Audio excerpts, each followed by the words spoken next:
as soon as possible to a cessation of hostilities.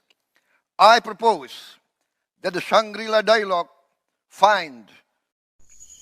Menteri Pertahanan Prabowo Subianto dengan tegas meminta Ukraina mengakhiri perang dengan Rusia. Hal ini disampaikan dalam Forum Internasional Institute for Strategic Studies IISS Shangri-La Dialogue 20 Asia Security Summit di Singapura pada Sabtu 3 Juni 2023. Meskipun usulan Prabowo ditolak mentah-mentah oleh Menteri Pertahanan Ukraina Oleksiy Reznikov, proposal Prabowo menggelinding seperti bola salju, menjadi isu global dan trending topik media seluruh dunia. Reznikov menyebut proposal itu sebagai usulan yang aneh. Kedengarannya seperti rencana Rusia, bukan rencana Indonesia. Kami tidak membutuhkan mediator ini datang kepada kami dengan rencana yang aneh ini, kata Reznikov, seperti dikutip media Prancis France.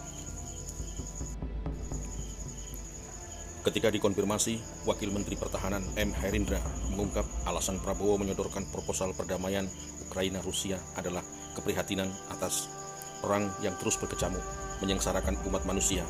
Intinya, Pak Prabowo ingin mereka damai, menghentikan perang. Titik. Prabowo sudah hatam alif batanya perang. Dia tahu kalau Ukraina sudah babak belur dihajar pasukannya Mamang Putin. Terakhir, yang paling telak setelah pecahnya bendungan Nova Kakhovka yang menelan korban ribuan nyawa akibat banjir aliran Nova Kakhovka itu.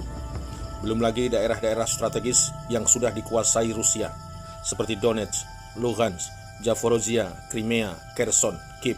Pokoknya, Ukraina bisa rata dengan tanah kalau tidak dilerai itu peperangan.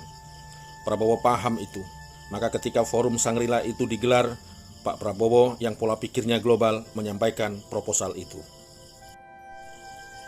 Nah, sahabat Aditya, apa saja poin-poin untuk resolusi konflik Rusia-Ukraina yang disampaikan Prabowo Subianto pada Forum International Institute for Strategic Studies IISS Shangri-La Dialogue 20 Asia Security Summit? Pertama, gencatan senjata. Hentikan serangan ataupun kontak senjata kedua belah pihak. Kedua, saling mundur dari posisi serang saat ini masing-masing 15 km ke baris belakang. Yang ketiga, membentuk pasukan pemantau yang direkrut dari pasukan Perserikatan Bangsa-Bangsa yang diterjunkan di sepanjang zona demilitarisasi baru kedua negara itu. Yang keempat, pasukan pemantau dan ahli dari Perserikatan Bangsa-Bangsa yang terdiri dari kontingen dari negara-negara yang disepakati baik oleh Rusia maupun Ukraina. Yang kelima, Perserikatan Bangsa-Bangsa harus mengorganisir dan melaksanakan referendum di wilayah sengketa untuk memastikan secara objektif keinginan mayoritas penduduk. Reaksi publik internasional semakin negatif kepada Ukraina.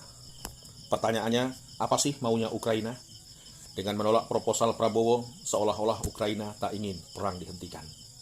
Dapat ditafsirkan, Ukraina menginginkan perang terus berkobar. Padahal, negara-negara yang memasuk bantuan ke Ukraina sudah capek mengirim persenjataannya ke Ukraina. Kepala-kepala pemerintahan negara Uni Eropa diserang parlemennya karena anggarannya sudah tekor dibikin Ukraina. Persenjataan dan APBN mereka dikuras Zelensky. Pokoknya, Eropa ikut babak belur secara finansial dan persenjataan.